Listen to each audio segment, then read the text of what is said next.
Now, as far as socialism is concerned, that term has been so evacuated of content over the last century that it's hard even to use. I mean, the Soviet Union, for example, was called a socialist society, and it was called that by the two major propaganda operations in the world, the US, the Western one, and the Soviet one. They both called it socialism for opposite reasons.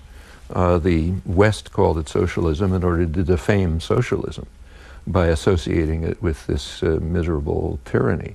The Soviet Union called it socialism in order to gain whatever, to benefit from the moral appeal that true socialism had among large parts of the general world population. But this was about as remote from socialism as you can imagine. I mean, the core notion of at least traditional socialism is that what you mentioned, that working people have to be in control of production and communities have to be in control of their own lives and so on. And you know, this goes, the Soviet Union was the exact opposite of that. Working people had no control over anything. They were virtual slaves. And the collapse of the Soviet Union is in fact a small victory for socialism, in my opinion. It eliminated one of the major barriers to it and should have been recognized as such. But the term has been, as I said, become so meaningless that it's hard even to use. If we use it in the traditional sense, which you brought up, that goes straight back in American history. You read the working class press in the mid-19th century, you know, press published by artisans and what were called factory girls, young women from the farms working in the textile mills in eastern Massachusetts, which was the center of beginning of the Industrial Revolution.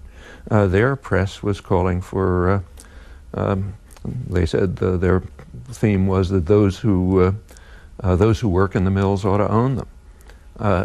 Wage labor, which was called wage slavery, was regarded by most Americans as not very different from slavery. Even the Republican Party regarded wage labor as just at best a preliminary to free labor, but intolerable because it's a kind of servitude. A large part of the northern population fighting the Civil War was fighting under that banner. This goes straight through the 20th century, the idea that people should be in control of their own destinies and lives, including the institutions in which they work, the communities in which they live, and so on. Call it what name you want, but that's traditional socialism. And there are today attempts to describe a kind of a detailed vision of the future based on these notions. The most extensive and detailed one I know is by Michael Albert at ZNet, which you mentioned. It's participatory economics, and there are other such proposals. But I think this is deeply ingrained in people's understanding and consciousness, and barely below the surface. In fact, it's a call for essentially extension of democracy to the industrial sphere and to communities as well. We should also bear in mind that the leading American social philosopher, John Dewey, who's as mainstream as apple pie, his main work was concentrated on democracy. He pointed out over and over again that as long as we have what he called industrial feudalism, that is a tyrannical control, private power controlling production commerce, democracy will be very limited. We have to move to what he called industrial democracy if we hope to have significant democracy.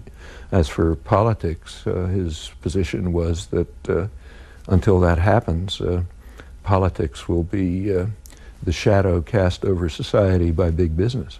And I think most of the population recognizes that and accepts it.